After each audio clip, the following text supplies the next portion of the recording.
This podcast is brought to you by our fine supporters at Patreon. Visit patreon.com/dissectingthe80s to find out how you can support the show and get a shitload of bonus content for your money. The $5 tier, you get a bonus episode every other month, and we are doing one this month for Andrew Programs the Show in the month of April, Andrew's Grab Bag Spectacular, which I'm excited to dive into, plus another one as part of the listener request month, so you can get an extra request in there. Patreon.com/dissectingthe80s. Welcome to Dissecting the 80s. I am the very aggrieved Trip Lano, and with me, as always, the other half of the mega podcasting powers, the Macho Mandrew. Andrew Lano. That wasn't as fun as normal. No, you're not getting an intro because I'm aggrieved, and I would like to bring in our official Dissecting the 80s court stenographer to bring me the transcript that I require.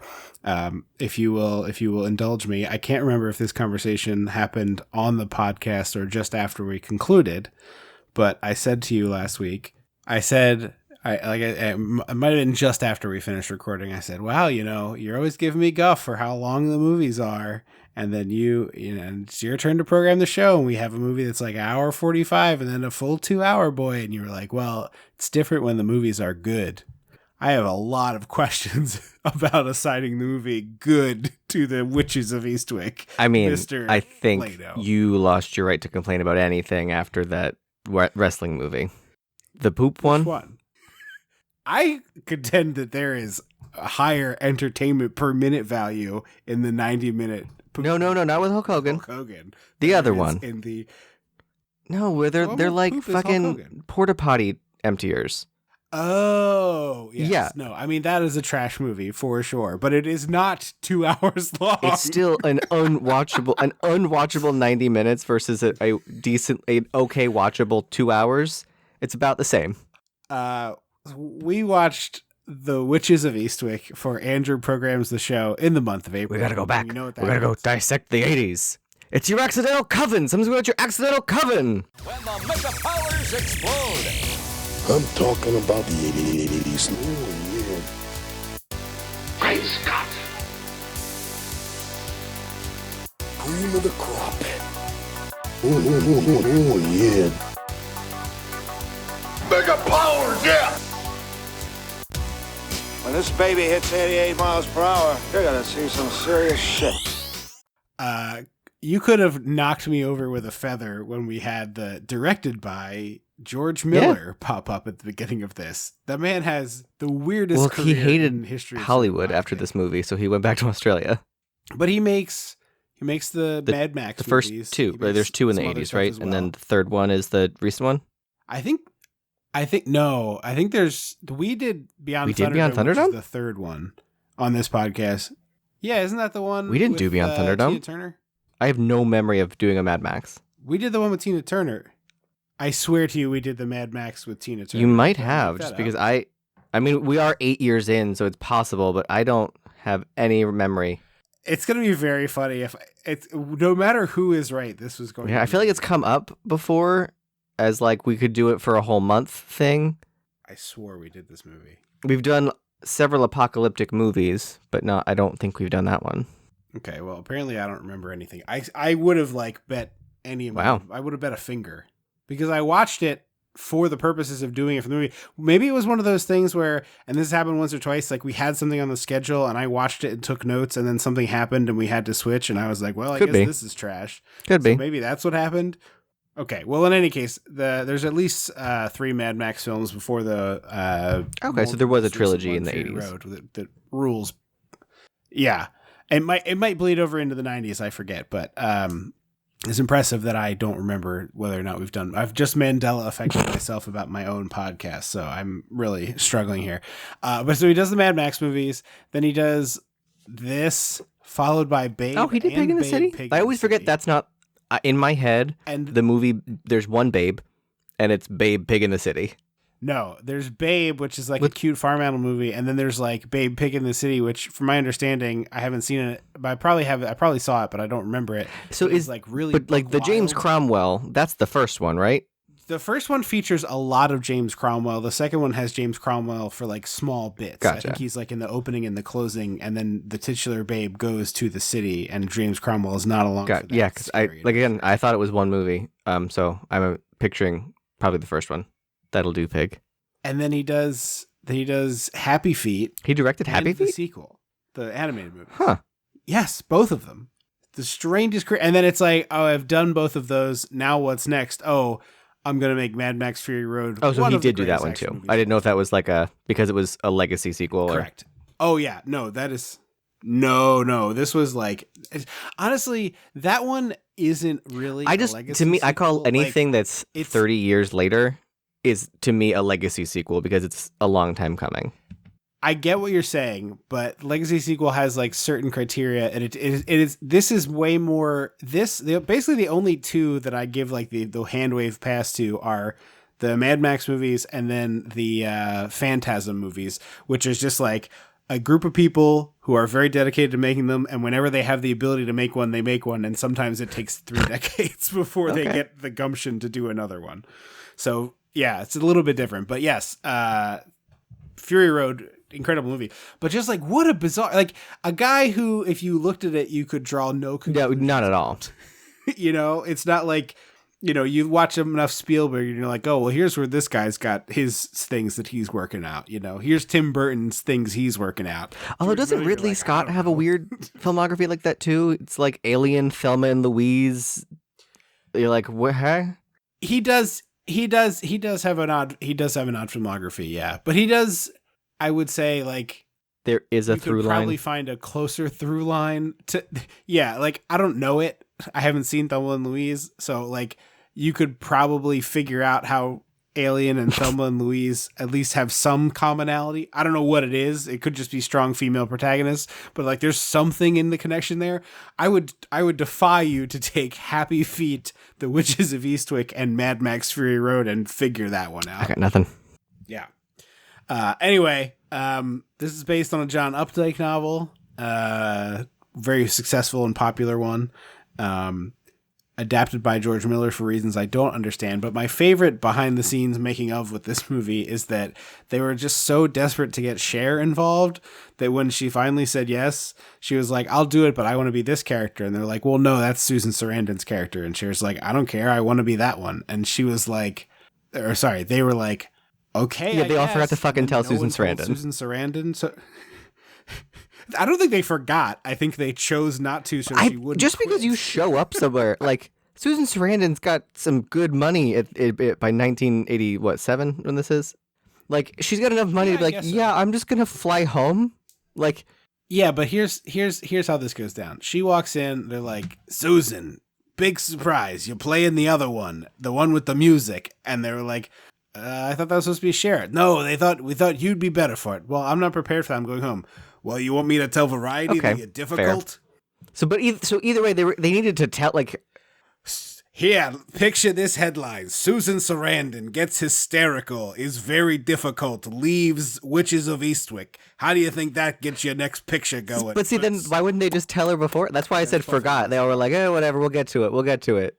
Because I think if you give her enough space to back out, like if she quits 2 months before filming, it's like not a big deal. If she quits the day you start filming, it is. I think they think this was like very calculated of like, she can't quit if we wait this long, which is fucked up and bad, but I'm speculating. This is pure speculation. Yeah. Also, apparently George Miller called Cher on her 40th birthday, like probably drunk, to like yell at her and be like, I didn't want you in this movie. I think you're stupid. I think you're bad. And she was like, literally on her 40th birthday, she was like, I started to cry, and then I was like, I'm Cher. So she fucking clapped back. She was like, hey, I have an Academy Award and a Golden Globe and a Cannes Palme d'Or, whatever the hell it's called. Like, it's not that one. I was like, a French word. She was like, I didn't fall out of the sky into your lap. They picked me for this. So, yeah, buckle up, Buttercup. Yeah, that sucks. That's everything about that stinks. My favorite part of the movie, opening scene, we're in the garden with Michelle Pfeiffer, and she picks an It looks like unit. Toontown, USA. Whoever got to make this prop zucchini had the best 3 or 4 days of their entire film career. They got to make a zucchini with like an 8-inch diameter. I will say, it's a John Williams score. Too much whimsy. Mm-hmm. Too much whimsy. It is a little too whimsical. It undercuts the tone of this movie. No, which is yeah, not I feel that like this whimsical. movie needed to lean more into the death becomes her side. Like Yes. it just needs to be gayer. That's what this movie needed to be gayer. Yeah, I mean, it's like very male fantasy is the problem with that. It's like it's not like lesbians. It's like three hot straight girls Yes. who want to fuck the guy. So apparently it's like in the novel, the idea is that a witch only can get her powers once her marriage is over, but like whatever that means, death, divorce, whatever. And so that's why the three women, their power comes to fruition or whatever. And apparently it's a very feminist, not like been read as like a very feminist novel. From what I understand, it's fairly up till the end. It's like pretty close to the novel. Okay. Yeah, I've never read it. I don't know that I've read No, read I'm anything curious by to read John it. Blake, honestly. And Nicholson does rattle off that thing you said as part of one of his many speeches that we'll get to of like the woman like Blossoms. I forget the word he uses. It's not. It's bloom. I think he said wanted to say blooms and blooms. blossoms or Maybe some you're shit. right.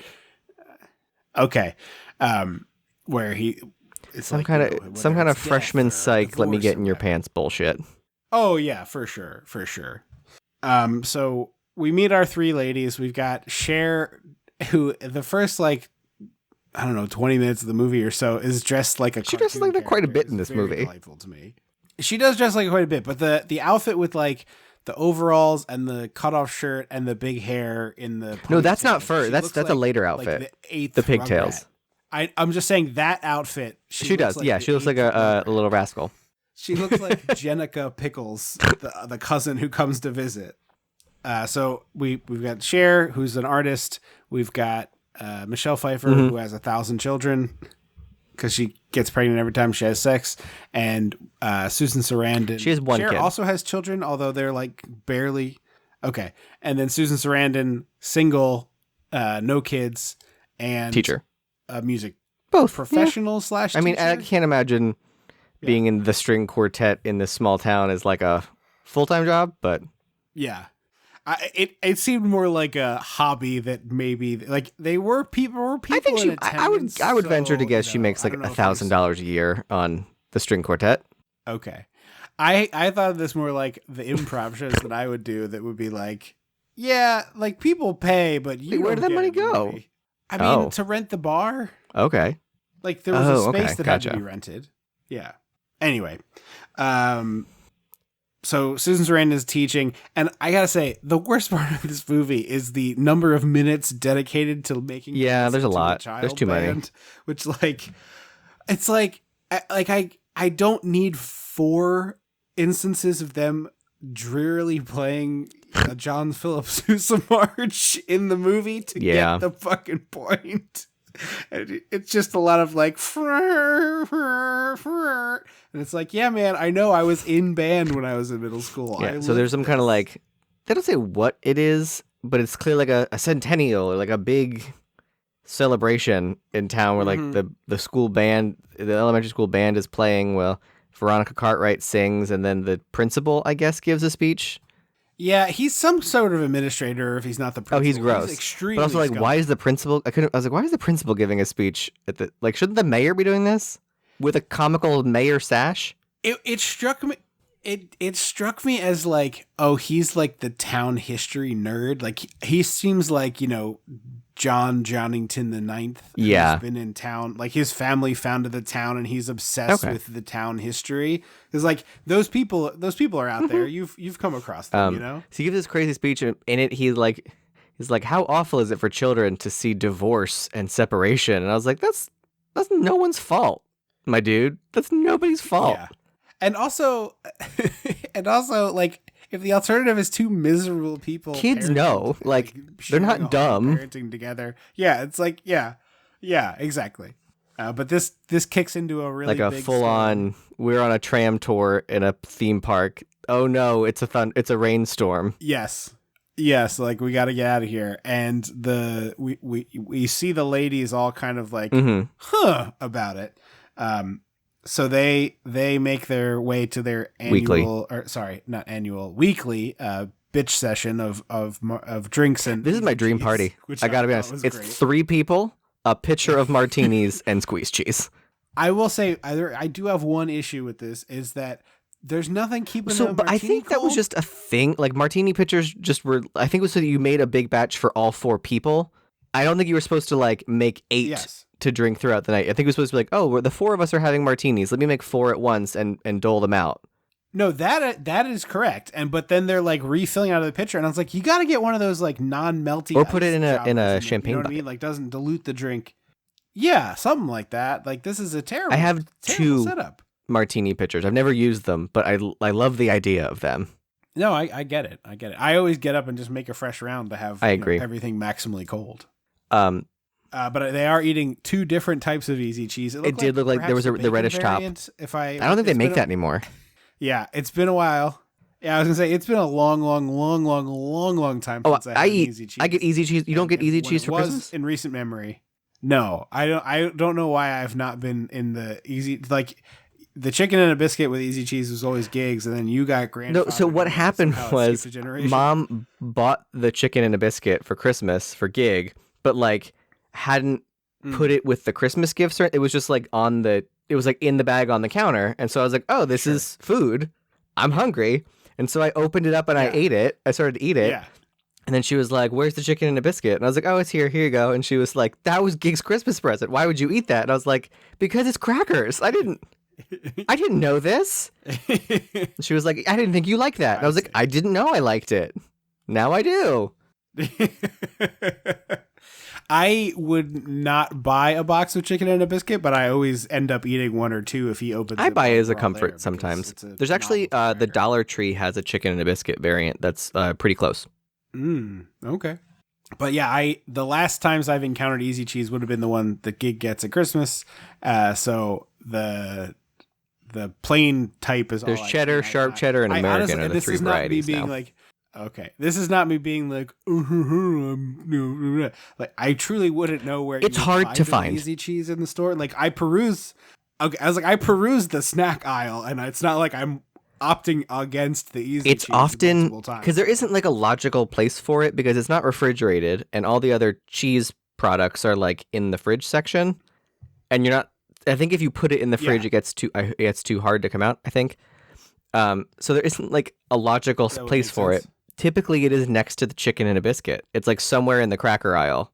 Interesting. I would think it would be next to your like shelf stable pepperonis. See, typically those are like end caps for me. Like those things summer are always like sausage. by the seafood for some reason. It's like I gotta tell you, easy cheese feels like an end cap item to me. maybe not It seems end cap. like it's the more like end this cap item, because end cap. my stores. The pepperoni is always on like a freestanding thing near the frozen seafood. Yeah, I don't know why, but it always is there. yeah, where it's like I don't know where to put this shit, and it just goes in. It's like it's neither fish nor fowl, as it were. But no, I don't think they make the bacon one anymore. But I do remember that now. You've like unlocked a memory. Yeah, I that's funny that I remembered that because I definitely have eaten it. But if you had asked me if they still made it, I'd have been like, probably. Yeah. Bacon was everywhere for a while.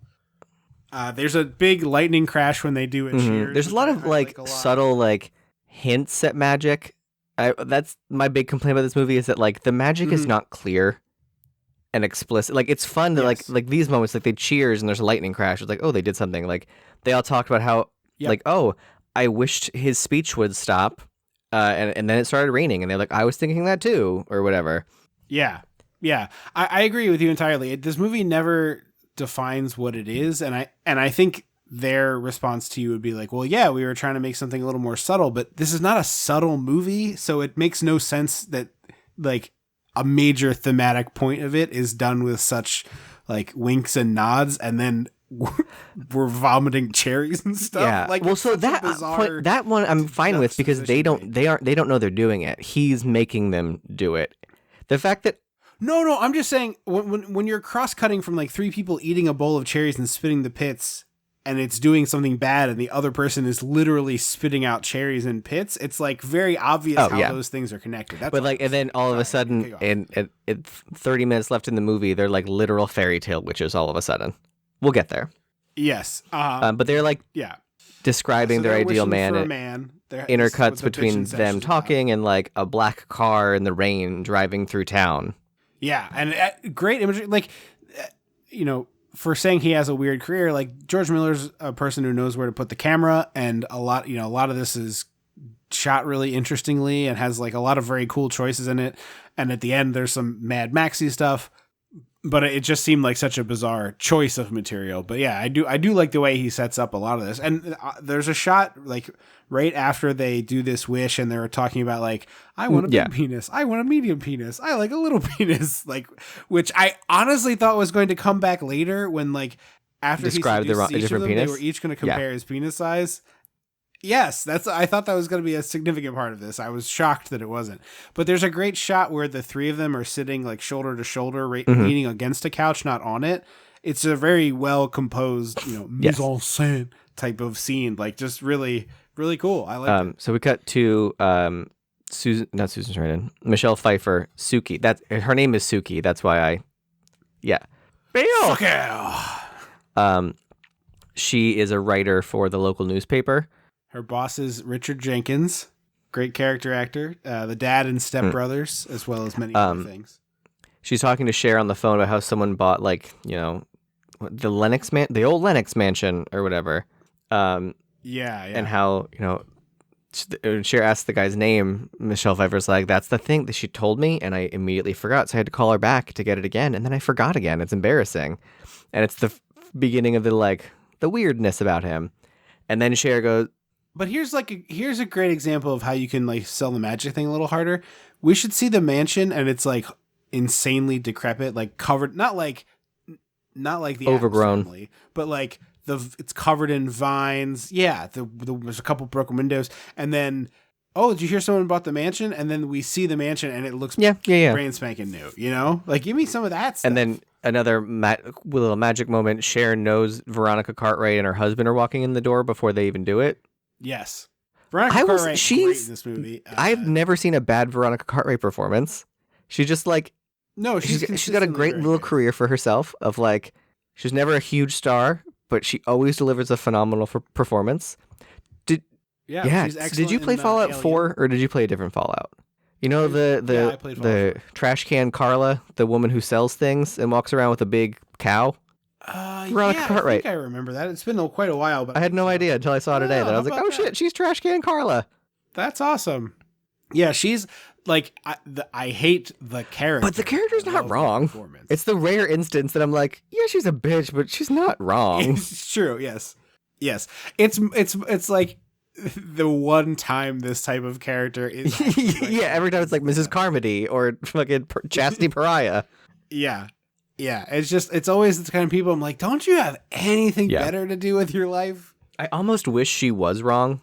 Like, I wish she was so mad at him about other things and never once touched the devil. Like, the fact that he's the literal devil never crosses her mind. She was like, he's tearing down, he's renovating an old mansion or like whatever. Yep. Yeah. Yeah, it's like, who could possibly care about that? So I love the shopkeeper gushing about meeting Jack and saying like, I haven't done that since the Second World War. I almost blushed. Like, he really stoked her flames, as it were. I don't find Jack Nicholson that charming. Okay, we got to talk like so much about Jack Nicholson. I think we might have to detour. I saw the exit coming up, and I was like, we're gonna have to signal and turn off here. Yeah, I think he's a good actor. This has nothing to do with him. I don't want him to be some super hot guy because that kind of is the point that he's not. I don't find him charming enough for this role. I agree. I think he's a great choice to play the devil. I think he's like an ideal choice for it. He has the right sort of thing. But is this just one? I think this is just one of those things where it's like I'm 100%. I was like, I bet in 1986 he was the one.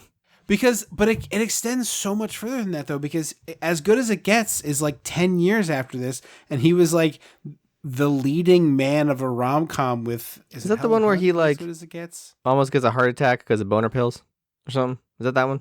Yes, I think so. And then he's like kissing a dog on the cover or something like that. I've seen this movie because I can distinctly remember him saying the title of the movie.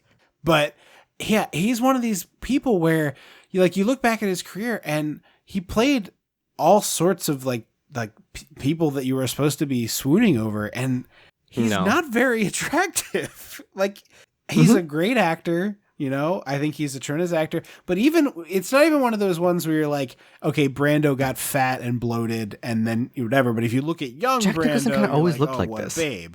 You know, yes, he did, and he always had like and crazy eyes. Hairline, you know, he's crazy eyes, very angular, sharp. He was kind of built to play the Joker. Just like, I do not get the 100% yes, or the devil, and like. I think this character has a lot of like oozy charm, and I get what like, we're the doing. smarmy, I just don't believe him for it. I don't know who I would put in. Like, every time I'm like, who's a very charming actor? I was like, John Hamm, but he's way too hot. Yeah, way too hot for this. Get out of here. Too handsome. Yeah. I like can't even think of someone who's like not super hot and also charming. Like, I think now it would be like an Adam Driver, who's obviously very attractive, but is like a notch down from your John Hamm types. But I'm not saying he's a great pick. I agree that it's difficult to do. The problem is everyone is too completely hot now, as I've said over and over on this podcast. Our base level of hot is too high in film and television, and we need to bring back more unconventional looking people, men and women, and get this a little bit less hot. Yeah, everyone is the too IT hot. nerd doesn't need a six pack. Like, come on. Yeah, exactly. Yeah, I'm not even talking about the six pack. They're hot. Like, they're facially very attractive. I want some people without facial symmetry to be. But that's the problem. They all have fucking surgery. They all get the pokes and the syringes and the jabs. Yep. Everyone is too hot. This is my beef. I want movies made by more diverse people with uglier actors. That's what I want. But I kept thinking, and every time I was like, ooh, this person, I'm like, no, they're hot. You can't get them out of there. Yep. The thing is, I think the devil should probably be hot, but it's like scripted, thing. like in the text that he's not. So I went with that because apparently Bill Murray was the first choice to play the devil, which like I get, I don't. Yes, I understand. Yeah. I don't get it. Yes, exactly. I was like, how do I phrase this? I understand why. I don't get it, but I understand the logic there. Yes, yeah. I actually was like, oh, that would have been perfect. And here's the thing. I think Jack Nicholson is very good in this movie. It's a good performance. It's just is on weird casting for me. Yeah. It checks the boxes. I agree. And I John Candy would have been a very charming choice. Our answers are always John Candy, Rick Moranis, or Danny DeVito. Or Danny Wait, why wasn't it Danny DeVito? Trinity. Because he's also not attractive. But he's so charming. We love Danny. He is very charming. The thing with Nicholson, I think it is, honestly, I think it's the BDE. Yeah. He's got big dick energy. I think that's what it is. Because the scene where he like seduces Cher and he's rolling around the bed, he's like, I don't want to make love to you. I just want to fuck. Is like exactly the energy this character is supposed to have. And Danny could not do that. You would not. I would not be seduced by it, but I could see it happen. Because I don't think we had this conversation on the podcast, but I have a very firm belief, and people have gotten very upset with me when I say this. Cher likes uggos. All of Cher's dating partners are pretty ugly. And so Cher and Jack Nicholson. Who is Cher?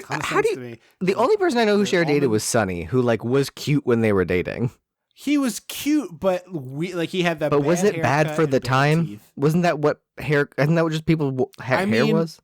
It was bad. He had Sonny Bono had. I thought he had good hair for the time. I thought that was like he was in the 60s. I think he had a good haircut for the time. And if you look up the Allman brother that Cher dated, Greg Allman, or I think it's Greg Allman that she dated, also an Uggo. No offense, Greg. We love your music. You know, Cher likes Uggos. If you go through her dating history, a lot of Uggos in there. So I think Cher's got a. I bet that men are intimidated by her, considering she's been like, she's had a #1 album for the last 6 decades. Like her like power is insane. So I imagine that she's like, look. You're too hot. You're going to get weird. I need someone not that hot. Yeah. Get out of here, John Hamm. You're a one-night stand, not a relationship. She deleted the line of the Bonnie Tyler song. And replaced Exactly. It with, I need an Uggo. By the way, we left out a very clear, obvious choice for if you're making this movie now, and it is. I wrote that Nicolas Cage is today's Jack Nicholson, 100%. Yes. And I will say, like, I think there's probably stories about Jack Nicholson that he's a bad dude, and I'm sure that's true. I haven't done the research, but what it is specifically, but I'm sure it's out there given the time he was a famous person. But I will say, I do miss having like a weirdo uncle vibe guy or gal. I'm not being gendered here, but a weirdo uncle or aunt who was just hanging around at the Oscars and at the front row at the Lakers games or wherever. I miss that kind of vague. I feel like Natasha Lyonne has that energy. Yes, but she's too young by 30 years. Like they need to be an elder. I was in terms of like weird kind of drunk aunt who's there and fun. I agree she has the right vibe, but I need her to be 65, you know? And Nicholson is one of those people as well who looked 55 from ages 27 to 77, and then it all fell off a cliff, like much like what's happening right now with Morgan Freeman, where you're like, oh, he looked at his portrait. Like it happened. He finally, but like Morgan Freeman had the same, it's like the Portrait of Dorian Gray thing where it's like you turned 55 at age 25 or 28 and you stayed that way until 78. And then we were like, oh, there it goes. Like that was the end. So anyway, I'm missing that sort of elder statesperson of I get it. Television. Yeah, I'm glad you agree that Nicholson Nicholson seems weird.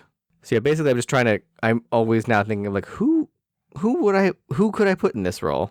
Then or now? Yeah, I don't even think he's a bad choice for the role. It's just one of those ones where it's like, I just don't understand it. You know, like a lot of times you go rewatch an older movie and you're like, oh, I get the appeal of a Michael Douglas or something like that. You know, I understand it when I look at his face. But with Nicholson being it's much like I went to the Rock and Roll Hall of Fame, almost 10 years ago, probably. And we saw this picture of a young Mick Jagger, and I was like, he looks like a grandma. Like, this guy was the hottest man in the world. And you look at the picture of him from the 60s or 70s, and he looks like an old lady. Like, I could not believe it. I mean, Steven Tyler was that way, too. The man had sex with, for sure. And it's like, had sex with more people than anyone on the planet, basically. Talent speaks for a lot, I guess. People are very attracted to talent. No, yeah, of course. Yeah, of course. It's crazy to me. But yeah, I don't know if I finished this anecdote, but I watched part of the movie and I had to stop, and I was talking to my wife right before we were going to sleep, and I was like, what are your feelings on Jack Nicholson? And she's like, he's a huge creep. And I was like, oh, is he? And she's like, I don't know. He just looks like one. Although there is a very sweet little like clip of him at whatever Oscars Jennifer Lawrence won her award at, where like she was giving an interview and he was walking by and just like tap on the back like, hey, congratulations. He like tapped her and then like came around the front to like make sure it was her because he was looking at her back, and he was like, hey, just wanted to congratulations. Yeah, you did an amazing job. Thank you. And like shook her hand, and she's like immediately starstruck, like, hang on, what? Yeah, I remember the clip you're talking about. Yeah. That's what I'm saying. We need that like weirdo older actor / actress to just be like hanging around doing stuff like that. Oh, damn it. Not Crispin Glover, who is a weirdo, but not what I was thinking of. Christopher Walken. That kind of thing. Yeah. But again, a little too old. We have to be replenishing the well, you know? So we cut. So no one in the town can remember his name. That's like, I wish it went longer. It is a nice little setup, but it like immediately pays off in 2 minutes. Yeah. And we go to this, orchestral performance, quartet performance with Susan Sarandon, and Jack is doing it's like a in beast the back row. The subtitles on HBO Max say snurgle, which is what it is. That's exactly what it is. Yeah, or me pre-CPAP. Any bear event. Walk down the hallway of any bear event. It's not just this nice silent word. There are several. I sometimes call it jock straps and CPAPs, but. There was one person at North American Bear whose like prize basket included like distilled water and CPAP filters, and I was like, I don't even think they use one, but I was like, that is a brilliant move. So he's like snoring like a monster during this performance, and then falls over in his chair and pops up and starts like clapping like a crazy person as soon as everyone, cheers. Yep. And then I guess he leaves because he's not at this after party thing. Right. And so everyone is at this after party, like trying to remember his name, and no one can. It's Daryl Van Horn. Horn. Right? Del Horn. They keep saying Van Horn. They keep saying it's a foreign name, and I was like, Daryl is a foreign. And I was like, no, Van Horn. Yeah. But there's clearly some sort of thing we're supposed to get where we get the Martha Wayne pearls thing of Michelle Pfeiffer, and then it's Michelle Pfeiffer, Catwoman really cracked me up. But the pearls pop off and break and like scatter all everywhere. And when that happens, suddenly everyone's like, "Oh, it's Daryl Van Horn! I just remembered." And I was like, "Okay, clearly this means something to somebody." But I'm watching the movie, and so basically, it was just like, me. I don't think it was supposed to mean that like his name was stored in the pearls. It was just like once the witches remembered his name, it like broke the spell on the town that no one could remember his name. Yeah. But like, why couldn't that have been like, why couldn't we have had Michelle Pfeiffer like fingering the pearls while they were scheming up the man? Like just like nervously playing with her I can see that. knot. You know what I mean? I think it's like less, I think the pearls are less symbolic and more just like a means to get Veronica Cartwright injured. So I think it's just like she happened to be wearing pearls, so the devil's gonna make him break to send her down the stairs. Yeah. I don't know. I feel like if all you want to do is have her get injured, it should have been Cher being like, Daryl Van Horn, and she does it so loudly, and she like scares Veronica Cartwright, and she trips down this. You know what I mean? Like doing the pearls made the pearls feel so important, and then they're not. You're correct, and it's just like, well, all right, I feel That's why I said that I think this movie needed more Death Becomes Her, more camp, more gay, because like I was like, okay, so we're because it felt kind of campy to me of like the drama of we remembered, so the pearl snapped, but I was like, that was kind of it. Yeah, just turn the volume up, buddy. It is a great shot of the necklace breaking, the pearl scattering, and Veronica Cartwright slipping and falling. Yeah, all the shots are really nice. It's like a good up angle of them falling. So Veronica Cartwright says, "I think I broke my leg." Which sets off a whole, her whole arc of the movie is based around this leg being broken. And we cut over Cher to on a bike day, looking Jack Nicholson so fucking fit. Yes. Her midriff is out and it looks, I was like, ooh, a belt. No, it's not. That's just her That's just her stomach. Yeah. But this is where she looks like. No, not here. That's later. I was you like, keep jumping ahead. Well, I wrote it multiple times, so I must have always thought Cher. Yeah, she's wearing, I think she's wearing a little midriff. Her midriff is out because she does that a lot in this movie. And she's on her little bike. But I don't think this was, because I remember this moment, I was like, oh, Cher's in pigtails at this moment. And that's not this one. Yes. Later, I was like, oh, Cher's in pigtails. This is hilarious. Okay. But Nicholson has this weird little samurai knot, and they're having it's a bad, tiny little, like, I don't get the reasoning behind this aesthetic choice. He's always got this samurai knot, and I was like, is it supposed to be doing something devilish to me? Like, what is happening? I was like, we're not trying to do some weird, like, Asian culture thing, so I don't know what... No, but he is very into Asian culture. Probably. That may have just been Jack Nicholson. But they have this, like, Downton Abbey-ass lunch. Yeah. That's his house. Downton Abbey-ass house.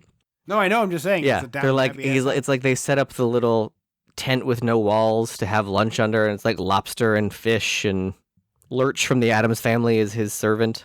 Also, one of the guys in and Twin Gerald's Peaks. Game. Yeah. Is he the freak? Mm-mm. Really? He's not No, dead? he was in Gerald's Game and in Dr. Sleep. Speaking of Jack Nicholson. He might have died recently, but he was in Dr. Sleep most recently. Just very tall people don't tend to have long lifespans, that's all. There's a great bit of business with that person trying to light Nicholson's cigar as he's bloviating. And he's doing this thing he does a couple times in the movie where he says feminist sounding sentences, but in the most toxic masculine way possible. And it's just a fascinating juxtaposition of the two things. Like, if you turned this dial just a bit, it's like a horrific gross man speech talking about how like women. Yeah, it's such a strange delivering kind words in such a strange tone. Yeah, with like acid, Yeah. an acid tongue compliment, basically. So we get this wild house tour as he walks her through this insane mansion that he lives in, and then it leads to, and this is my bedroom, and she's like, okay, cool, and she knows exactly what he's about to do here, and he like hops on the bed and is like, I love, it's the P word. I love pee after lunch. Okay, yeah. Okay, and I was just like, wow, that was not what I was expecting. No, the but line then dialogue to this movie. Cher And then gets he's, the like, great rolling monologue around where she just on the reads him to bed. filth of like, let me go bullet by bullet, all the gross things about you. I know, then she I has wish sex she with him didn't, which is anyway. again why we needed someone more charming. We needed more charm. It is hilarious, the speech that she dresses Yeah, she's him like, down you've with. exhibited every awful quality of man that I've ever known, and then discovered a few new ones. And just like, I would never sleep with you, bada bada bada bada bada. And then he's like, let me be the devil and Yeah. say things about your life that will make you sleep with me. Yeah. Yeah, I mean, she plays it really well where she very clearly walked into this with all of her armor on, and then Nicholson starts like slowly poking at her and trying to get her to take her armor off and have sex with him. And she like, I don't think Cher is like an incredible actress, but Cher is very capable in the right movie with the right material of carrying a performance. And I think she's really good in this scene. She actually has a couple of scenes that she's really good one-on-one with Nicholson. And the way that she kind of plays it with like small facial movements of softening up to this idea of like, well, it has been a really long time for me, Yeah. you know, and it's like, you know, he could be worse, you know, he could be It is Sandra crazy to me Bullock, that he she could be didn't get Greg nominated Allman, for like, you know, Mask. Or did she lose? I think she didn't get nominated for Mask. Because that was the I don't year know. that she Yeah. showed up in the crazy, like, spiky headdress thing. She didn't get nominated, so she was like, all right, fuck off. I'm Cher, bitch. So he cuts to Veronica Cartwright at the hospital as they like fade in. They're gonna have sex. Richard, I keep wanting to say Richard Schiff and Richard Jenkins. I was like, his name's not Richard Schiff. He is feeding her Sludge? the What, grossest gruel? sounding food. It's very much like gruel, but it doesn't look as gross as it sounds slurping around. It looks almost like somewhere between oatmeal and pudding. It's a thin oatmeal, I think. But he's like scrape, scrape, scrape, and it's this like disgusting. It's like a little kid playing in a and mud she's puddle. starting to like really like rant and rail about how her husband's an idiot and he doesn't do anything, apartheid, and like all these grand things in the world. And he's like, I just run a local paper. But I think it's amazing though that she's able to deliver this monologue as he shovels the oatmeal and she's into her spitting it mouth. out. Like she's not afraid to like let it spit up. Yeah. And it's like dribbling down her chin and stuff. It's really disgusting, but I was so impressed by Veronica Cartwright because the idea of like just doing this podcast with you as someone tries to pour oatmeal into my mouth as I'm speaking. Well, if you think about it, truly insane. her career started with Alfred Hitchcock tying birds to her sweater. And then she was an Alien where true. they threw true. blood on her and didn't fully explain how everything was going to happen. So she's like, yeah, whatever. Yeah. I forgot about the birds. Yeah. And once you've lived through the birds, you can get through anything. So I swear Conchata Ferrell is the nurse in this scene, but it's not anywhere online. She is. I tried to. It's Okay, thank you. 100% Conchata Ferrell. I would Because I checked there's just her IMDb, the movie's IMDb, her wiki, the movie's wiki. I Googled Conchata Ferrell, Witches of Eastwick. Nothing came up, but I was like, 100% that's Conchata Ferrell. If that's not Conchata Ferrell, it is the most close look and sound alike for a person who has a very specific look and sound. Yeah. But because I was like, oh, Andrew did an accidental Conchata Ferrell month, and I assumed she was going to be a character in the movie, and nope, she's in this one scene. Veronica Cartwright also freaks out when she sees Michelle Pfeiffer bringing her flowers, and then the doctor pulls Veronica Cartwright's husband aside and is like, look, I think he said there's fat in her bloodstream and it's gone to her brain. There's fat in your bone marrow, and the bone marrow bleeds into the bloodstream When you break your and gets leg, into that her can brain, happen. Which is, I think. But the idea is that because she broke her leg, the marrow is in her blood.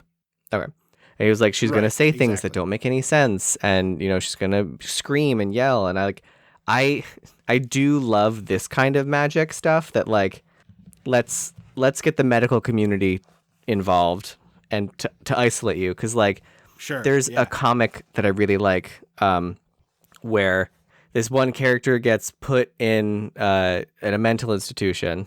It's the 60s. Because put in a mental institution, the witches cast a spell that like she'll be crazy and like she won't even know she's there. And then a mean witch shows up and is like, let me get the information I need out of you. And it goes, okay. Now here, she like casts a new spell that's like, you're going to be fully aware of everything and no one will ever believe a word you say about witches. So she's now screaming, the witches, get that woman's a witch, get her away from me. And they're like, okay, grandma, let's give you a little shot. And I'm like, yeah, I know. But like, that's the kind of like magic medicine shit I love. Yeah. Meanwhile, Jack has moved on to Susan Sarandon, and he's over at her house and wants to hear some music. And Susan Sarandon is dressed like she's in a dystopian teen drama. I thought she looked like the wife of a guy who has a cache of weapons and food buried in their backyard somewhere. And in the 90s. The today version of that doesn't look like this. Yeah. She's got that like she's got like an ankle length gray sleeveless dress with a white long sleeve blouse underneath. Like she looks like she's like, Katniss, don't go to the name picking or whatever. There's a name for it. I can't remember. The part of this that I think is most impressive is she pours Jack a cup of tea and then she pours one for herself, and she's so nervous she keeps pouring after the cup is filled, and then she perfectly fills the saucer as well. And I'm assuming they did this by someone just they probably put the right amount of liquid in there because they did that for that would make the most sense. The woman in the window at the house at the end of the street, whatever the comedy version thing on Netflix was. All of the wine bottles were filled to surface tension level so that Kristen Bell didn't have to think about it. She just emptied it out and it would all fill to that point and stop. That makes sense. It's a great looking movie shot. I'm sure you're exactly right, because it'd be very easy to do that with a teapot, but it's like. And then Jack Nicholson gives some half truths about how midwives were among the first victims of witchery in whenever the Salem times were, 1600s. Yes, and I thought this was like exactly the perfect example of the whole like misogynist, like feminist things said in a misogynist way. Basically, that doctors were tired of midwives, and they're like, no, we're gonna do babies now, and so all midwives are witches. But also it was like sometimes a midwife would perform an abortion, and so the woman was pregnant. Yes. She saw this woman, and now the baby's gone. She must have eaten the baby. She's a witch. And so, like, a lot of that was from the whole witch hysteria. Sure. Yeah. That makes total sense. Also, there's a great key light on the eyes. We've been highlighting those recently. And, like, when Nicholson's doing this rant, there's, like, a little, like, slash of light across his face. And then he brings his fiddle, I'm assuming, and play. Yes. No, he brought it. Because when she opens the door, he has the case. Okay. So I assume it's a fiddle. He does have the case. That's right. He's the devil. Well, I truly don't know the difference between a fiddle and a violin. No, there's no way they're the same instrument. Yeah. I don't think they are. It's the same instrument. Because there's fiddle, there's violin, there's viola, and then there's fiddle. I'm pretty sure a fiddle's different. I played the violin briefly. I think a fiddle, Western, they're the same instrument. It's different. Oh, it's different. I was right. So you play fiddle music? You're a fiddle player if you're in a country band. You play the violin if you're in an orchestra. Well, I mean, it's just they're just it's the same. It's like when you market shit for men that's not supposed to be judged. Like I'm like, this is dumb. I think this is not marketing. I think this is cool. See, I assumed it was more like hey, violin sounds hoity-toity. Let's call it something else. I mean, certainly that's possible that it was that, but it's also just like, sawing on a fiddle is a better turn of phrase than bowing on a violin for writing songs. So Jack Nicholson praises her and then like negs her about her. He said her finger technique is good, but her bowing is bad. And then like he's like, here, let me show you, and spreads her knees. And I was like, okay, cool. Which. Yeah, I imagine that all cellists play with their knees spread, because how else would you do that? Well, so it would have been better if we saw her do it with her knees together and it's not as good. And then he's like, you gotta make love to it, And then he does the thing and gets it up close on her. Like that would be, So I don't know. It's very possible that she is playing it not between her legs. I just didn't pay attention, I guess. At the concert. Yeah. Same. So we get our second non-traditional orgasm in the 2 episodes. Yeah. She plays her cello so hard that she comes, and it catches fire. Which, like, cool. Fire. Cool. Yeah, I laughed out loud at the flaming cello. So we show up at Cher's apartment with Michelle Pfeiffer and her 100 children who, like, are in this movie for a cumulative. We don't know 4 anything minutes, about. There's 6 of them. That's all we know about them.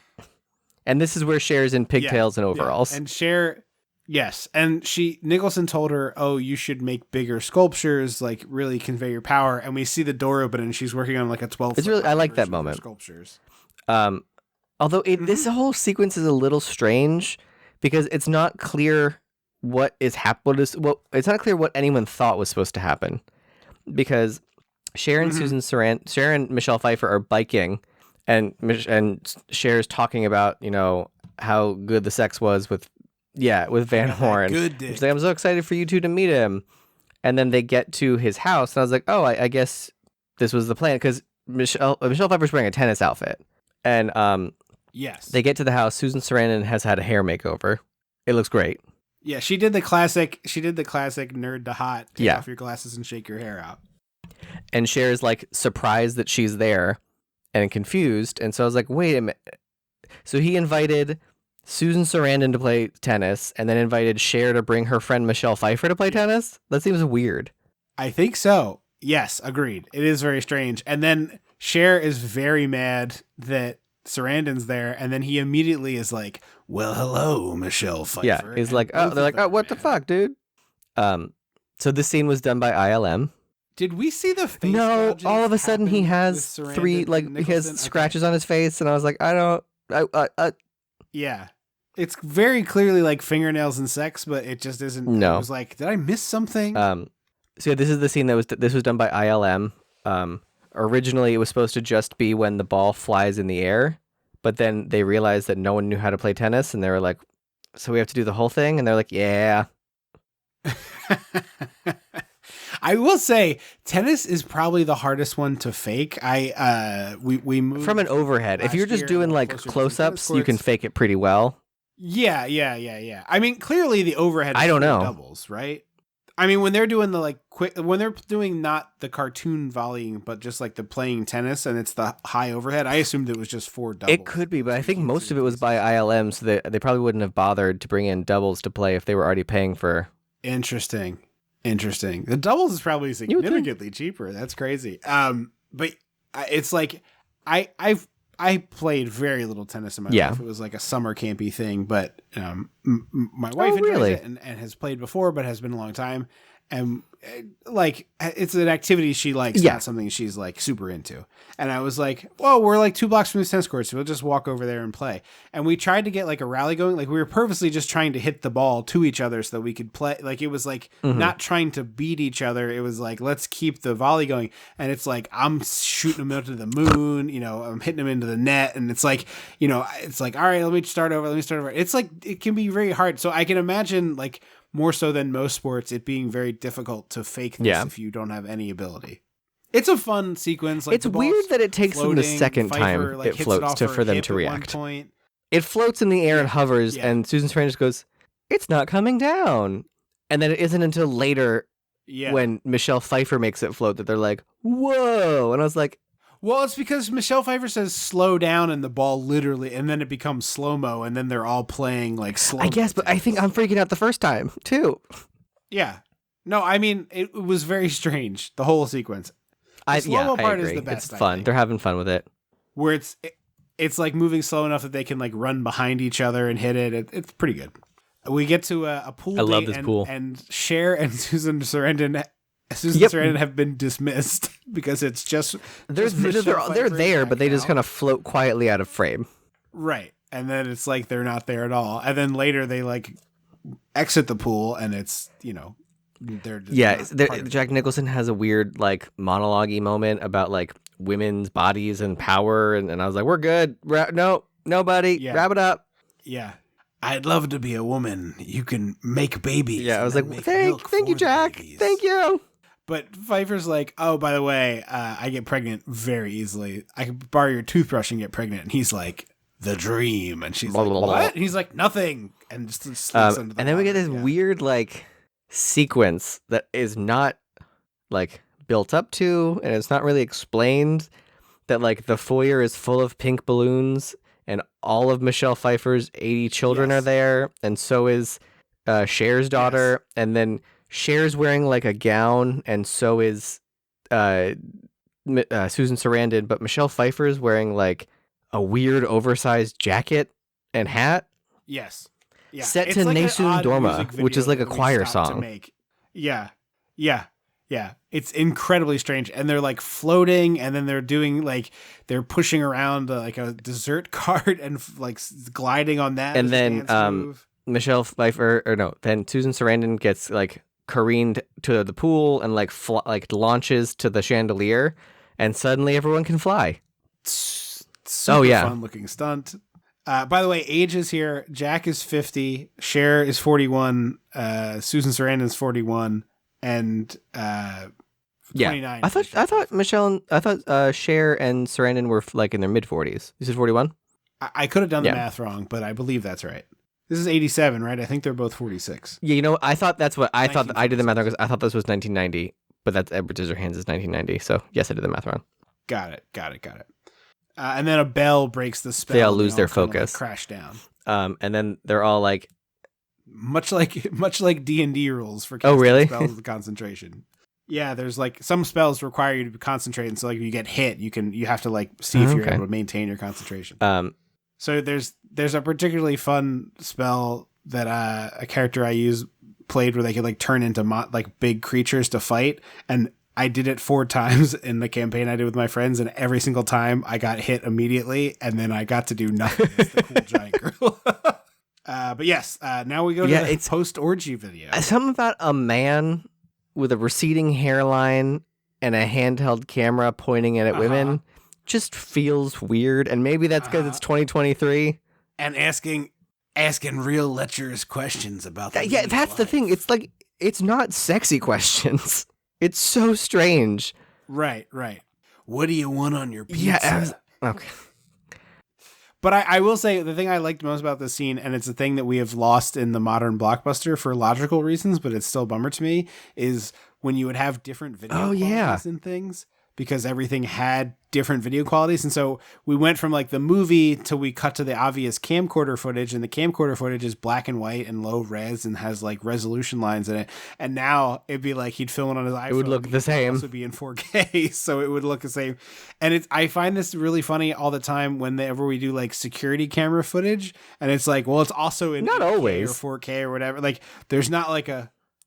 I'm saying, But I feel like movies. some security camera stuff in real life is a lower res. So Yes, but rarely in movies is it like, oh, we switched to the security cam, so it should be a little bit lower res. Yeah, it's just like different a angle. angle. but also not a. I always love when it's not an angle that makes sense for a security camera. Or they were like, this photo was taken by a paparazzi in the paper, and I'm like, that's just a still from the previous scene. Where was the paparazzi? Yeah, yeah, exactly. Were they in the cabinet? We go to church, and Veronica Cartwright absolutely loses her shit. She freaks out about whores, and she just starts yelling whores, and everyone kind of stops, church. and she's like talking about how there's sin up in Jack Nicholson's mansion and whatever. This is her best sequence in the movie because she has so many people to bounce off of. It's like, a energy-wise, like really good, and it's because it's so physical. Even though she's got a little boot on, she's still like really physical and engaging. Yeah, and Richard Jenkins is like desperately trying to pull her down into her seat so she'll shut up, and she's like, "No, I won't." He has to drag her out of the church. Her little shoe falls off. Yeah, and then she's like, "Mark my words, the devil is in our town," and she like storms off. It's And again, on she's her not crutches. wrong. It's really good. She's just a bitch. Right. Yeah. Sarandon uses magic to make her class good at music, which feels not fair. Yeah. I mean, I get it though. Like we cut to her teaching these kids, and again, it's the same thing of like. I just like So does this mean that they're good forever at music? Like, these are the questions. Like, question. Does this kid be like, well, I'm now Mozart level talented in music? Right. And then so this I don't part get it. is like they don't dig into this next thing enough, because early in the movie we didn't talk about it. The scummy administrator who was giving the speech was like really aggressively hitting on Susan Sarandon, being like, "Hey, is your divorce final yet? Huh? You wanna go out with this guy?" Yeah. And she's clearly not interested in him. And he comes in to like check up on her, and she's like having a great time with students who are also having a great time, and no one seems to be like, she's kicked off her shoes and is like spinning around conducting them. And I was like, and his reaction when he sees this is as though she's taken her top off in front of these students. Yes, exactly. So I'm like, what are you freaking out about, my dude? Right. And that's what I'm saying. It's like the movie doesn't do enough of this stuff and so immediately we go. The grocery store's next. Hold on. Is the grocery store? Okay. So we go from this to the grocery store, and it's like everyone in town is like turned on her. They're staring at her as she walks through the grocery store, just like minding her own goddamn business. Yeah. No, I will say, if I saw a person like halfway through a jar of pickles in the grocery store, I would probably do a little side eye stare of like, is that person eating a whole jar of pickles? Like, not that I've never snacked in a grocery store, mind you, but the like casual, I've eaten half this jar of pickles and I'm just like doing pirouettes and grabbing lemons, I probably would be like, it's a little weird, but like, that lady? It's not hurting anybody. No, yeah. And this town, it's like and she's like, the lady's looking at the cookies. She's like, you got to get the double chocolate. And the woman's like, ugh, like disgusted by her. And it's like, well, wait, what's going on now? And it turns out there's like an article in the paper about the three of them living in like a sin house with Jack The article Nicholson only or ever mentioned something. Jack Nicholson. It didn't mention anyone else's names. And it's like, well, who else is this? Like, Yes. she runs out of the store. It's weird. Yeah, getting slut shamed at the grocery store. No, not about it. Yeah. But it's not the thing of it is like we go from the administrator guy spots her, runs away, to like immediately everyone in town knows and is like, you whore. And I'm like, is there a scene deleted in the middle of this? Like, where's the scene where Jack and all three of them go get dinner together in town and everyone? That would have been better than the kids scene, than the kids music scene. Yeah. But Michelle Pfeiffer works at the paper and she's like, hey, editor-in-chief man, the fuck? How could you not tell me? Like, what the hell? And he tries to be like, well, we didn't name names other than Van Horn. And she's like, you didn't have to. Like, everyone knows. Right. And then he tries to say that. Right. And he's like, I don't know. Yeah, that's what he says. Veronica Cartwright owns the paper and she wrote the article. And I was like, I thought she was crackers already. She is, but she said early, and I don't know if she had already had the broken leg at the point where she was like, he changed the marshland and he killed all the. Yeah, she did mention the snowy egrets. Yeah, so that's like what he bases this article on, is him having done this. Now mind you, I'm all for shaming people who just deface public lands and destroy, like the shitbag owner of the Washington football team cut down a whole bunch of national forest protected land because he wanted to see the Potomac River, and then when the ranger reported it, he got the ranger fired. Like, how did the ranger get fired? And if he did that with snowy egrets, because he orchestrated it, because he's a very rich piece of shit. Literally was doing, what reason could they give? He was doing his job. A very rich man. So did he get fined at all by the National Park Service? I don't think so. I don't remember that if he did or not, but I'm sure he didn't give a shit because the fine. Someone burned his house down. Dented his wallet. So. But like, if he had done the thing with the snowy egrets, I would be mad. So I'm not like poo-pooing the fact that that's cares whatever. about the snowy egrets. It's just that like her attitude towards everything is insane, and so her legitimate concern gets shoved down. Yeah, Michelle Pfeiffer has 6 kids. If 3 people want to live with her and help out, you shut up and you let them. Seems fine. Also, no, didn't her husband. die? So her Isn't she the husband one whose left husband her. died? Susan Sarandon divorced, which I don't know what the. I understand emotionally there's a difference there, but it seems not dissimilar. Yeah. And then Cher's husband died. Okay. Pfeiffer should have had the dead husband. It's more simple. But that was the whole point, is that her husband abandoned her because of the kids. Right. So we cut to the cherry They're also scene like, we kind of alluded to earlier. Someone says something like, they think he's the devil. And they're like, that's ridiculous. And I'm like, you all can do magic since you met him. You're not going to entertain this idea at all? Right.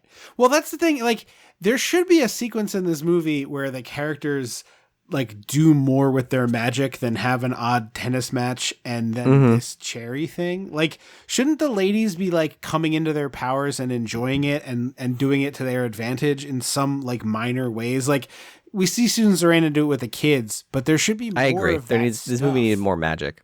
So we get the really gross cherry pit scene that was worse originally, apparently. Yeah. Oh, really? It is one of the funniest size bowls I've ever seen. It's the same size as the Jack bowl of Nicholson shrimp holding Adam it in his Sandler lap. eats in that murder mystery movie. I'm like, you just wrote a scene for you to walk down a hallway have eating not seen shrimp it. out of a bowl. It's the size of like most Yeah, it's backyard crazy. fire pits. But apparently they built a life-size torso of Veronica Cartwright to like spit up all the things, and it like thrashed and stuff, and it was too realistic that the audiences were like, no. Yeah, it is kind of played. This movie does kind of turn into Evil Dead in the last half. I want more of the camp. I'm happy for that. Right. So they share. This leads to Richard Jenkins ends up killing his wife because she's like ranting and raving and puking cherries all over. But like, I wouldn't kill my partner. Like, if this was happening, like, it seems strange that was what his choice was. She should have like attacked him or something. Yes. Yeah. Well, she's like really doing great, like giant scenery chewing thing here of like, she's growling like an animal and talking about how the animals have ruined, we're turning into animals. But she keeps like stopping to throw up cherry pits and cherries, which like that to me seems like there's something wrong with you. Yes. So he kills her, and the women have no idea they've done this. Right. So they are like rubbernecking the next day as Richard Schiff's house has the in the book he apparently hanged himself, and we don't know what happened to him in the movie. He definitely should have killed himself. They have like a big fight, and in doing so, I love emotion magic. That's another kind of magic that I like, when like you're so emotional you just like can't help but cast a spell just happens. Yeah. Again, I would love more. So they decide to avoid Jack Nicholson because they're like, clearly this is weird, so we're gonna stop. And because he's a little bitch, he decides to make all their nightmares come true. Right. He has this huge feast for one, and then he's covered in flies. Sad, so he calls Cher. Yeah. He calls Cher and loses his shit on her. And this clearly is why Cher wanted this part, because she gets to do all the it's a good role. Nicholson. She's like the lead lady. It is. But she hangs well against him here. Like, he's a heavyweight champ here. It's Jack Nicholson we're talking about. So yeah, it's like a series of, Cher rejects him on the phone, Pfeiffer rejects him in person, and then Sarandon's just like not at her and house, then basically. Sarandon goes to the doctor, who tells her she's pregnant, and she runs to Daryl, who I don't know if we said, who's his name? He's Daryl, to tell him about the pregnancy. And this is where she, like, before she can get to him, she sees him like rewinding and rewatching, like Helen Sharp in Death Becomes Her watching Madeline die. He's just like rewinding their fears. Yes. And then all of a sudden she turns super old. Yeah, it's a cool scene, and like the way it's shot too makes it look really horrific. And then she like realizes that Cher is next, so she runs to Cher's house to save her from the snake bed.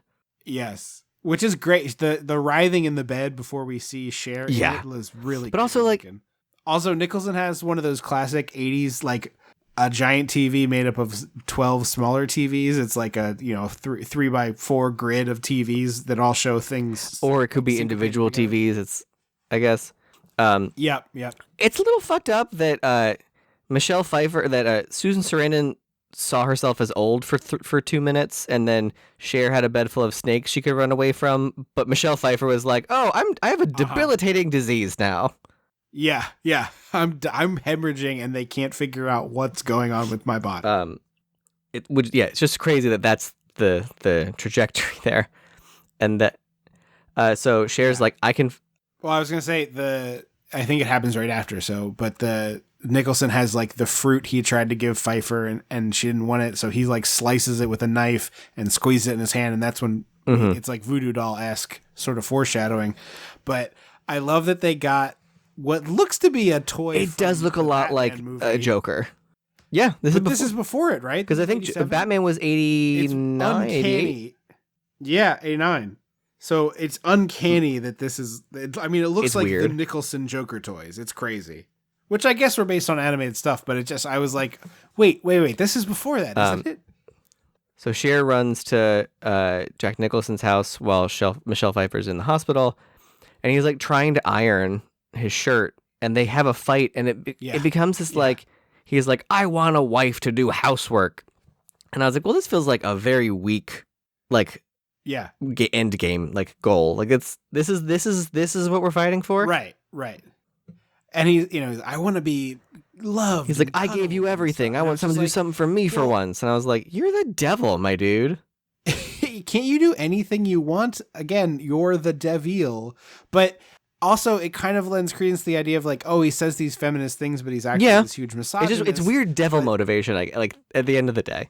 Agreed. And it doesn't spell it out. Yeah. And so clearly Cher, like, you can see it on her face that she's like, all right, I guess we're gonna play this game, and the devil doesn't know he's being played when he's like the ultimate player. Player of games. I was like, how do I phrase this? Is not the ultimate player? That sounds weird. I also thought this movie shows a lot of restraint in using precisely 0 needle songs, because you would expect some needle drop of sympathy for the devil. The devil went down to Georgia. Honestly, I'm surprised that he didn't play that on the fit. That wasn't his fiddle song. Like, without words, so that, like, if you listen, you can hear it. Yep. So the ladies all show up in fabulous evening gowns. Evening gowns. They don't walk into the house in lingerie. Oh, okay. They're not strippers in an 80s bachelor party movie. They're in, like, gorgeous gowns and then immediately cut to negligee. Yes. So they're like, oh, we want bagels and ice cream, and they send them out to do that. They turn into fairy tale witches all of a sudden. There's 20 minutes left in the movie. Yeah. And they're like, let's build a gingerbread house.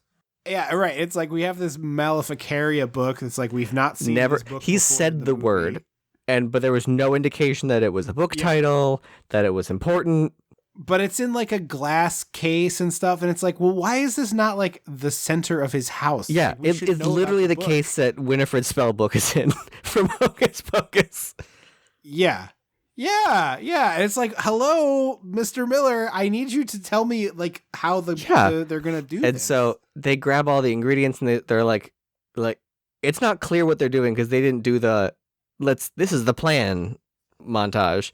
But they're going to make a wax effigy of Jack Nicholson and use it like a voodoo doll. So they get like his whiskey and some of his clothes and his hair and a picture of him, and they burn it, and then they rub the ash to make the voodoo doll. Like, they put that in the heart of the voodoo doll to make it. It's also like voodoo doll stuff always is wishy-washy. And I know it has to be, because if you get too specific, like... Well, like... It wouldn't be hard to do it in the way that makes the most sense, which is like, if you jam it in the elbow, the person's elbow hurts, but you can't jerk the thing around like a marionette and the person floats. Which is always so, because, like in Scooby-Doo on Zombie Island, there is a voodoo, a voodoo subplot. Well, I just always remember this version because, like, no, I'm not done. Someone is holding a voodoo doll of the Scooby gang, one of the Scooby gangs, in their hand. Like, they're standing holding it, and the Scooby Gang is standing there, and then they lift it, they, like, move their arm to a 45-degree angle, and they float in the air. And I was like, well, those dolls already weren't on the ground, so why is this now? They get pushed to a fire, and literally the human's face starts to melt, and then they pull it away from the fire, and it just goes back to normal. And I was like, that's not how this works. Like, wax is melted, then it's it's that kind of stuff that, like, only some movements are telephoned or telegraphed to the person. Yeah. It's way better if you just do it with like, elbow, hand. Yeah. He knows that the women are making the windstorm. Well, I do want to pause for a second. He goes to the place to get he gets like some smoked salmon and stuff, gravlax and bagels, and then he's like, I want to get some ice cream, and the guy's like, the freezer's broken. So first he says, give me the bread and the fish. He goes to the ice cream shop. Yeah, right. Bread and the fish. And then he goes to like a scoop shop to get some ice cream going, and he gets all voodoo dolled up. And then his hand hurts, so he punches through the glass and drops it into the bucket of chocolate ice cream, like the 5-gallon big commercial container. Scooped, if it's hand dipped ice cream, there's no way you're like that. If it's that soft, well, I assumed that was like he's the devil. He's always so hot he could just melt the ice cream maybe when he touches it. But I was like, that shit'll break your hand. Yeah. But then he's walking down the street with my ideal amount of ice cream, one commercial and one's pistachio. Yeah. Yeah. And then the big windstorm starts happening and the feathers are all falling. The feathers I did not understand. Yeah, at first he like spits them out and I was like, huh? And then they like blow on the feathers and it makes it windy. And he can go into a church, which I was surprised by. Yeah. Yeah, I wanted him to get blown into the church, think he was getting refuge, and then like be like hot-footing it. I agree. But instead they do the cherry vomits on him, and he delivers a whole like long-winded misogynistic monologue about God and women. Yeah. Yeah. So the women are like, they don't know if it worked.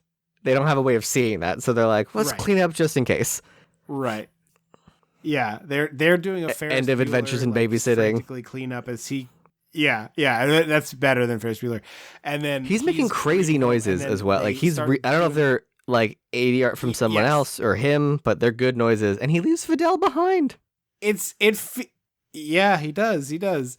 And they're doing stuff with the voodoo doll, and he gets like knocked out the back window, and then he's dangling from the car. It's very Mad Maxy. Honestly, the dangle out the back thing I think is done almost exactly in Fury Road. There's also a very obvious stunt driver when his car goes into like the concrete shoulder thing very well. I'm like, this is just you couldn't do anything to the window. Like it's clearly just not Jack Nicholson. He could have made it a little. Put some sunglasses on him. I don't know, or something. Yeah, sunglasses would have been easy. That's like a Nicholson trademark. He's like you said, he's like a snarling. He's got beast. one monster hand and one monster foot at this point when he gets to the house. Yes. I wanted him to have some. He needed a bit of like a Buffy brow or like one horn poking through. Yeah, I was exactly going to say a Buffy vampire face. Yeah. So Susan Sarandon almost bites it, and then they remember that like if they laugh, she. The stunt people flying down the stairs laughing is like a Hall of Fame stunt shot for me because it literally looks like you took Barbie dolls and threw them at the wall. Yeah, apparently stair falls are one of the biggest. We talked about this. They love it. They throw themselves downstairs all the time. Stairs. Yeah. So it doesn't surprise me whenever there's a good stair stunt. The doll. Yeah, they go to the kitchen parts. and they lock the door. When it breaks, he disappears, and then there's a giant like CG. Is it CGI? I think it's a pup. Like it might be CGI for like a shot or two, but then the giant head I think is legitimately real. He's like a giant monster outside the window. It's very, very Evil Dead, as we've said earlier talking about. It's like I'm also surprised that there wasn't like a monster dick, because he like flies up and his like Ken doll crotch is at the window at the end before he disappears, and I was like, I am a little surprised. Feels like perhaps movie censorship was in play. They melt the doll, and he I hate it. Into, like, this like Jack weird Nicholson worm creature, labyrinth really gross. creature. I was mad. Yep. Some yes, exactly business. that. 18 months later, the ladies are living in the mansion with Fidel and their babies and their other children. Yes. And they're like doing homework, and Cher yells at Susan Sarandon, and she's like, "Stop thinking about him." And she's like, "Well, you know." And Michelle Pfeiffer's like, "You can't think about him when we're all together. Like we do accidental magic all the time, my dude." Yeah. And Sarandon seems like maybe she does want him back, which I thought was kind of surprising, given the whole giant monster thing. And then the babies are on the move. I've never seen these things before that they're in. They're in. It's like no, but I think it seems weird to fabricate for a movie. It looks like it's like the center pole with the rings that get smaller. Well, I'm explaining it for the audience. Mm-hmm.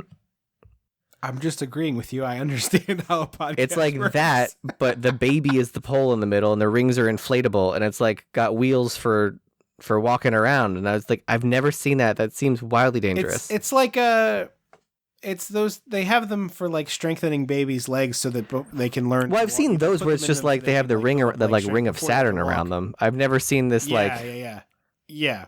This feels like something that probably existed, and then they were like, "Oh, actually, this tips." Yeah, it over looks and being wildly something, dangerous. so we can't make them anymore. Yeah, yeah. But they TV go room. into the room, and Jack, the giant wall TV, Jack like pops up one by one on the TV screens, and he's like, "Come to Papa, come on!" And then we see him look up, and he's like, "Oh man!" He's fucking Swiper from Dora the They're Explorer. in there with their remote control. And they're like, "Yeah, goodbye, Jack," and they turn his TV off. And that is the end of the movie. I'm guessing since I think it's long. I'm not going to pretend it's not a little too long, but I like the movie. I like all the performances in it. It's a very strong. It's their like very strong performances all around. So there's like a 94-minute version of this that I also like, but the one that we have is 2 hours and is too long for my taste. But there is some fun stuff, and George Miller, fascinating, career and director. So if you're a big Miller head, this might be interesting for you on that front. And kudos, Cher's performance is I think the standout of the movie. Nicholson's pretty great too, but Cher's pretty great here. Not that I was surprised. I've seen Cher be good before, but this was her sweet spot in like the 80s of her being like, I'm a legitimate actress, and then she was like, I'm good for now. Yep. Yeah. And then she's in Mamma Mia 2 as Meryl Streep's mom. Okay. I didn't see Mamma Mia 2. Wait, what? No, I don't think so. I think Cher's at least 10 years older than Meryl Streep. Okay, but playing the mom, like mom is usually a good 20 except in plus. Hollywood, where Angela Lansbury in The Manchurian Candidate is 10 years older than her son. Hollywood is not a fun place. Yeah, Cher being pitched to be old enough to be Meryl Streep's mom seems like a role Cher would not be.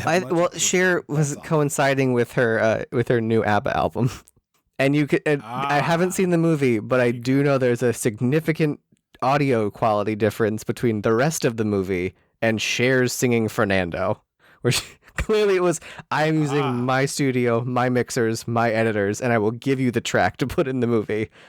And then she was in Burlesque. I saw the first. I've seen the first one. It's like Kraft mac and cheese. Like we know what we're getting. Sure. I'm not. This is no shade. I didn't like it at first, but then I watched it again. I was like, you know what? Turn your brain off. Turn your brain off. Grew upon you. It was like a virus. Yeah. Thank you so much for listening to the show. If you want more Andrew picks, patreon.com/dissectingtheeighties, where we'll have the Andrew Grab Bag Spectacular coming up later this month.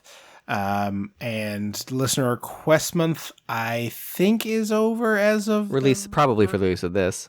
Date of this release. Yes, but keep an eye out on the social medias. We'll announce the time we're going to pick those and get those going out there for you. Thank you so very much for listening to the show. Rate it and review it and subscribe or follow wherever you get it. We appreciate those things very much. Hit us up on Twitter at DissectThe80s, Dissecting the 80s on Facebook. We really appreciate hearing from you. We'd love to hear from you. Thank you so very much for listening to the show. I will always be Andrew Leno. Don't you forget about me. Until next time.